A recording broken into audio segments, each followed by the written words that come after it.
have the time to listen to me whine? They're a bunch of basket cases. Everything all at once. Welcome to WatchMojo.com, and today we'll be learning more about the history of Green Day. Night skies finish west.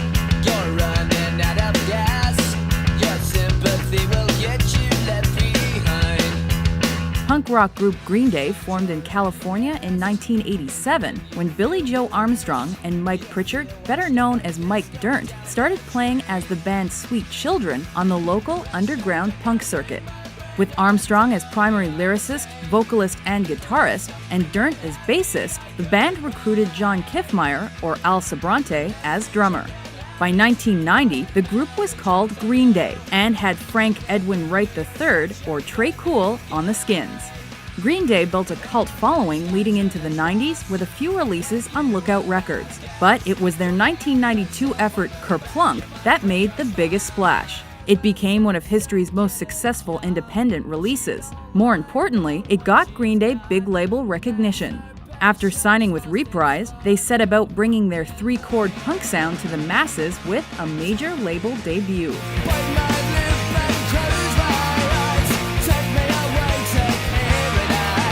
Dookie dropped in 1994 after a 3-week recording session.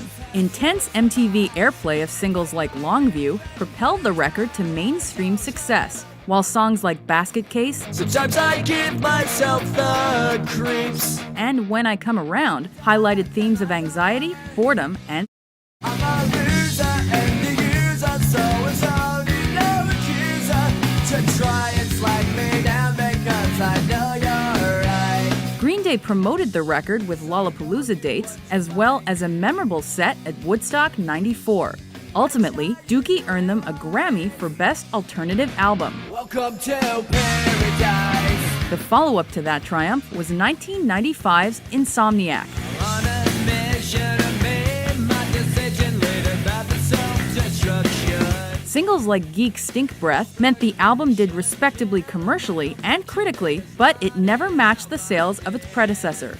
After taking a brief break due to fatigue, Green Day returned with new energy and a new sound on 1997's Nimrod. I say 1, 2, 1, 2,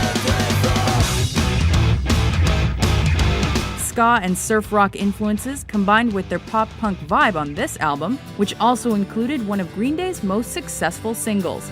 It's something unpredictable, but in the end it's right. I hope you had the time of your life. They moved further away from their familiar sound on 2000's Warning. I wanna be the minority. This obvious change in direction alienated core fans, and the more upbeat lyrics and mature pop feel earned mixed reviews. Warning, live without warning. It was their least successful major label album yet. Compilations and a co-headlining tour with Blink-182 followed. Green Day returned to their roots for their next album. However, when Cigarettes and Valentines was almost complete, the recordings were stolen. Instead of re-recording the lost material, Green Day scrapped it and unveiled the rock opera American Idiot in 2004. Don't wanna be an American idiot. Don't want a nation under the new media. Bolstered by the self-titled debut single and rave reviews, that effort shot to #1. True to punk, this concept album had a political edge, and it followed the fictional character Jesus of Suburbia through massively successful tracks like Boulevard of Broken Dreams. I walk alone, I walk alone. American Idiot eventually sold over 14 million copies globally and won the band a Grammy for Best Rock Album. The boys were back in business. The extravagant live show that accompanied that record was immortalized on the album Bullet in a Bible. The band then laid low for a while, but partnered with U2 to raise funds for Hurricane Katrina relief, and dropped an album under the moniker Foxborough Hot Tubs. Soon, talk of another Green Day album surfaced. The rock opera 21st Century Breakdown hit stores in 2009 to commercial and critical success. That same year, American Idiot the Musical opened and was later optioned for a film adaptation. Calling out to Idiot America. Welcome to our new plantation, all across the alien nation. Soon, Green Day released the live album Awesome as which included several songs from the lost Cigarettes and Valentines tapes. However, their next opus was yet to come.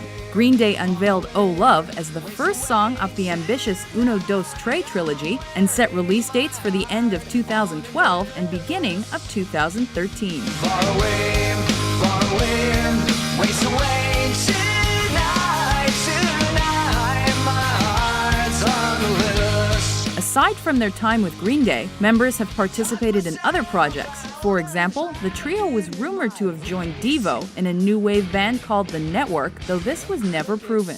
Armstrong also notably joined The Voice in 2012 as a mentor. Champagne and delirium. On my own, you went down.